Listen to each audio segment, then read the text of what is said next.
Day 45. All packed up, getting ready to go. It rained slightly last night, and I think there's like a 20% chance at some point today, so probably won't. But yeah, day 45, gonna go, I don't know, 22 miles. There's I think it's Eastern Continental Divide has a sign there, and some comments say there's some sites around there, so I'm gonna scope that out and see about camping there today.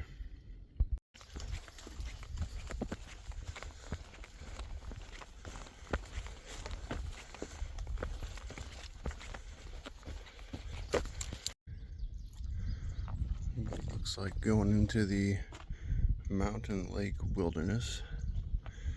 The wilderness is a special place for you to experience a world where man is only a visitor. You're about to enter public land set aside to remain wilderness forever. Okay, let's do it.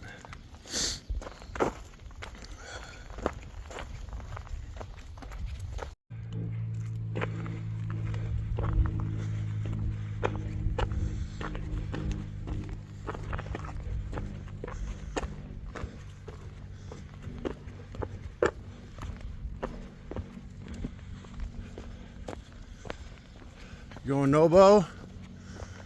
Okay. That's what the sign says. That's Wind Rock. You know, I'm almost certain there's no view, but what the heck.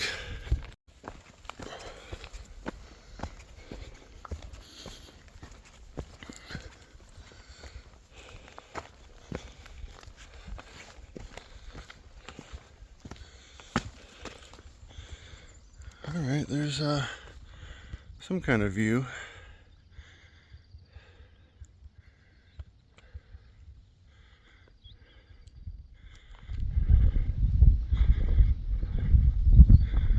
Not sure what that is. Truck. Okay. Continuing on.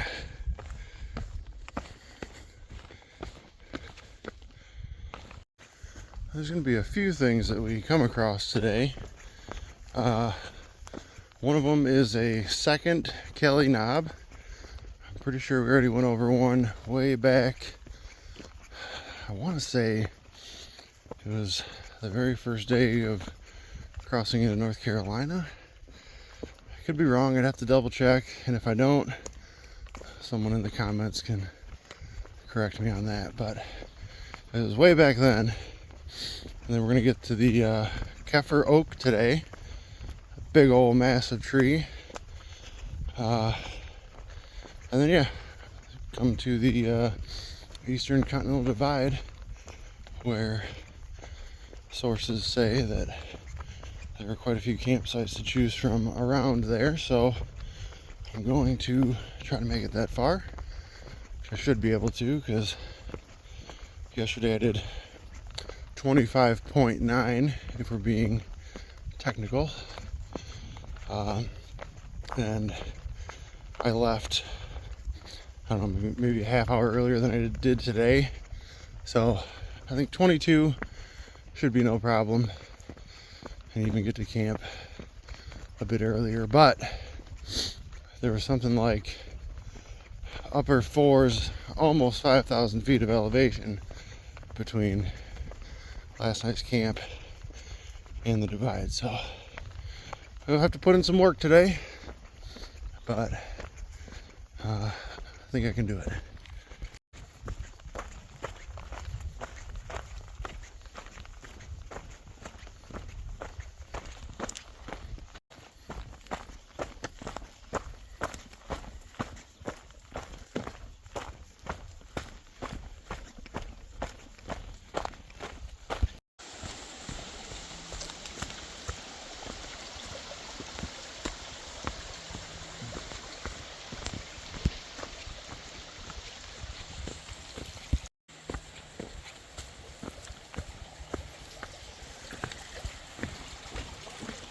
Oh, this thing moves. Careful.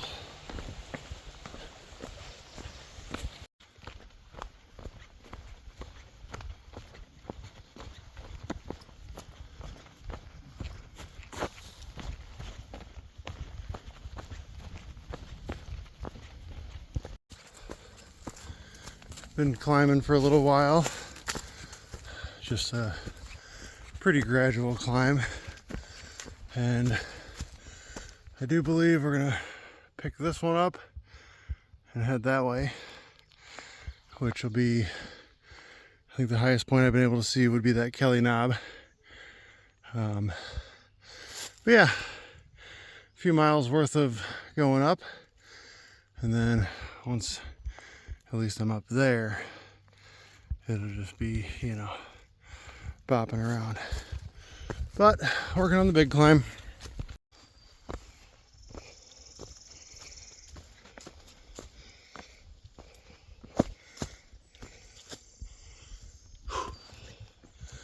It's a climb.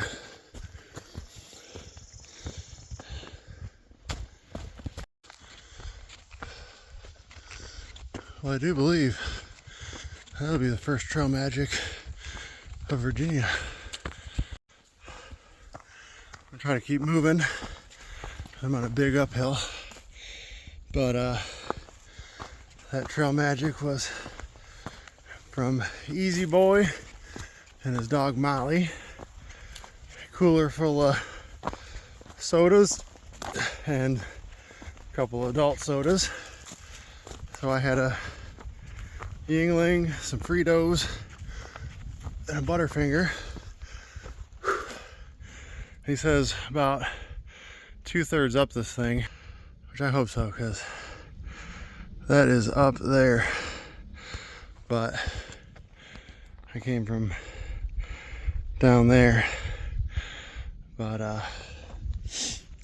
yeah, this is the slow part of the miles for the day. And we'll start picking it up after Kelly Knob.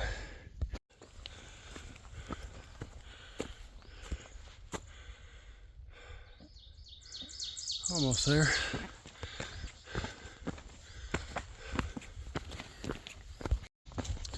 Coming down from the Kelly's Knob area, Kelly Knob, and the side trail to the lookout was 120 yards.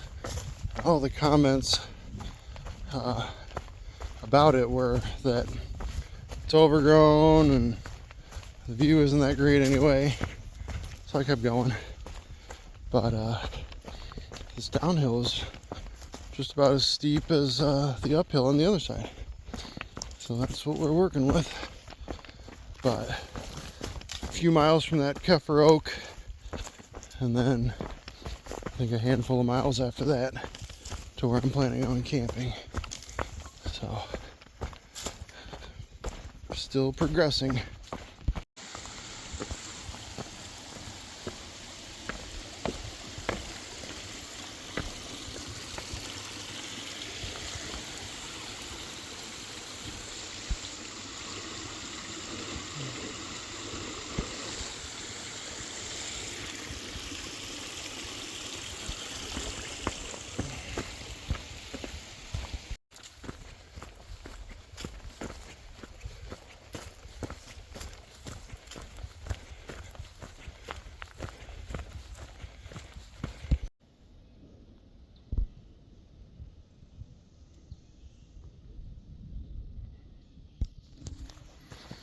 A little bit easier of a downhill walk here.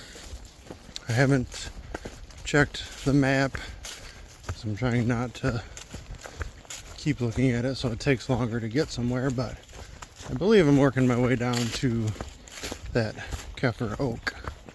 So that'll be the lunch spot. Take my shoes off for a few minutes and pile on some snacks. So I checked, and it's still 2.5 miles, which could be an alright time to stop, but there's still 8.8 till my selected destination, which could always change. But getting to be 2 o'clock. So, I mean, I think I'd make it there between 6 and 7 as it sits right now, but I'm definitely going to stop and eat some actual food and some snacks.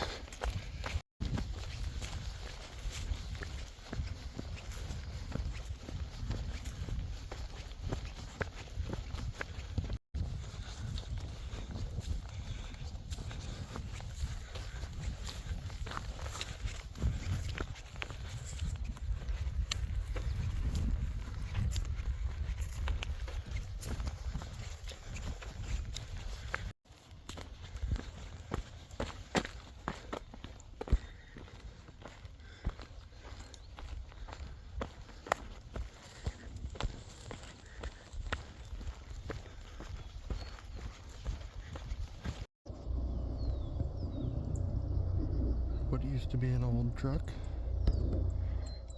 down over there. All these trees are flowering, and this pasture has been real nice to walk through.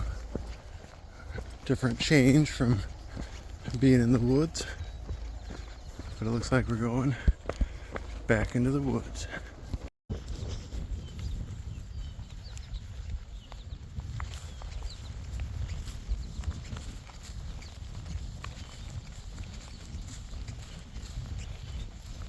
So I haven't made it to the oak yet, but there was a stream down there.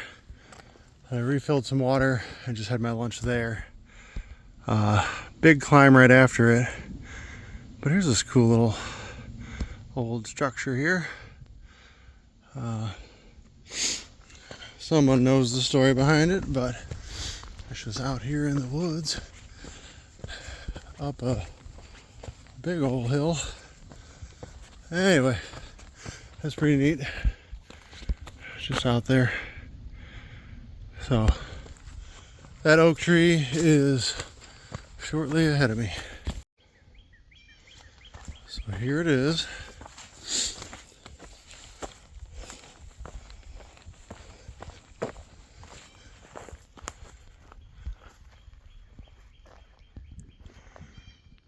It's pretty big. Arms reach out a ways. This piece broke off, but didn't want to fall too far from itself. It's pretty good. I know I've seen some things where it takes like 6 people to wrap their arms around it, fingertip to fingertip, and barely touch. But yeah, that's a good one.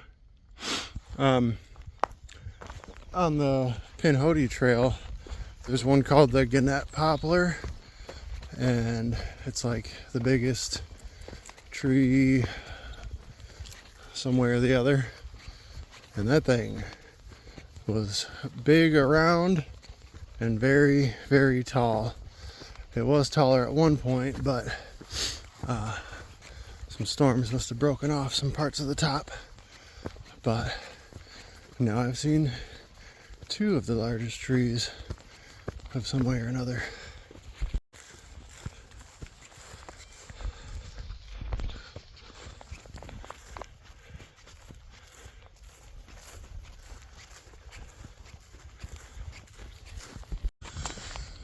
Okay, that climb between the last clip and here, I didn't video anything, obviously, but a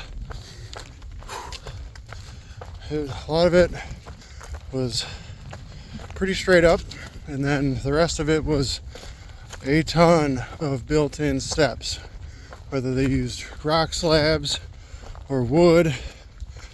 But I haven't mentioned in a while, I hate stairs. Like, I'm sure it helps out other people, but I'd rather just walk up a steep incline, because the whole lifting the body weight plus the bag weight in that stair motion is a little more difficult, in my opinion. Made as quick work of it as I could. I forget the elevation from the bottom to here, but it was something like mid to upper 2000s. And I'm up here, checked. There's 5 miles left and only 643 feet of ascension still. Thank goodness. But that's over with. I'll be stronger for the next time it happens. And we're getting to camp tonight where we expected to be. We, as in me and you. So let's get there.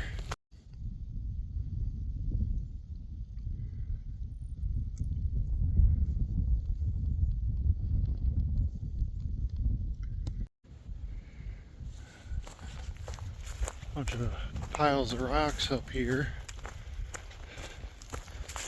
And they're calling them cairns, C-A-I-R-N-S. I'll have to look up what the purpose of them was. Far out says that their words, supposedly they were built by farmers long ago. Let me look at that. Look at the. I can't talk. Let me look at that again real quick. Yeah, they say built by farmers long ago, and this is Bruiser's Knob Cairns or something. Yeah, it says they go on for a mile up here, and this is, I believe it said Sinking Creek Mountain, but I mean, these things are everywhere. And then my question is, what are farmers doing up here? I mean, wouldn't it be easier to do it down there? I mean, there's probably houses up on mountains once upon a time, but I don't know. Maybe it was good agriculture up here. But, I mean, they're everywhere.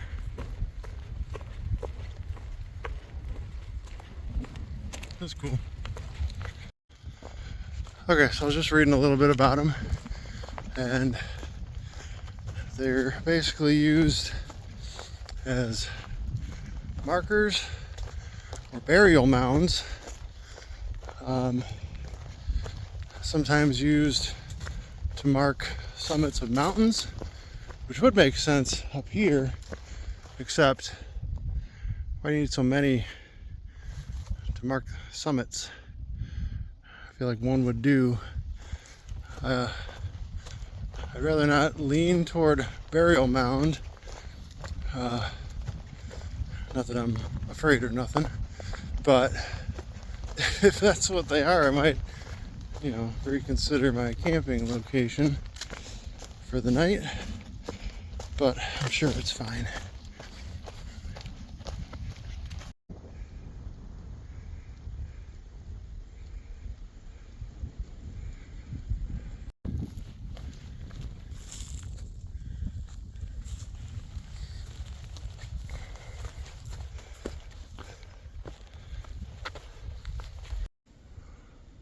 Kicked up this deer. It's back there. Let's see.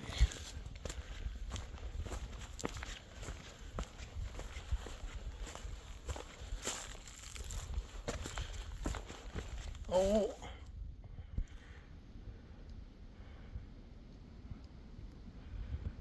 The other one is over here. And this one's just like, hi. I'm just passing through. Okay. Alright. See ya.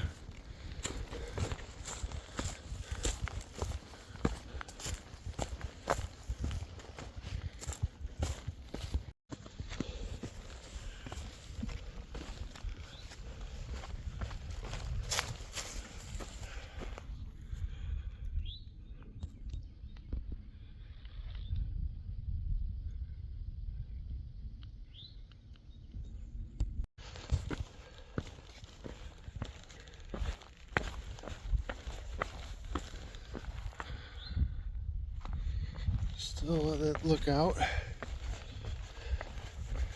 We get to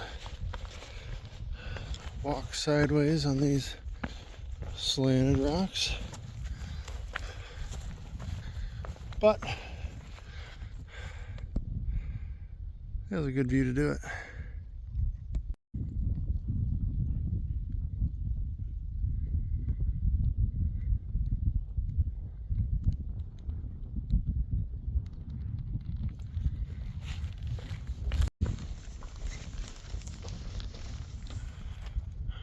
And here I am.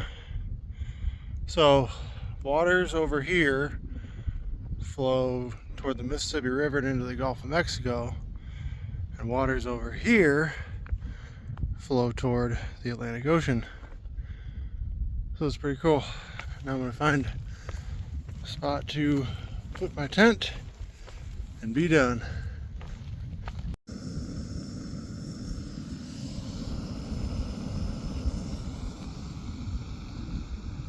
Here's camp for the night, right by the Eastern Continental Trail sign.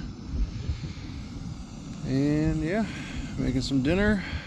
I'm gonna lay down and try to get up early and get a move on so I can get to my next planned destination at a decent time, so I can just hang out for a while tomorrow at the end of the day.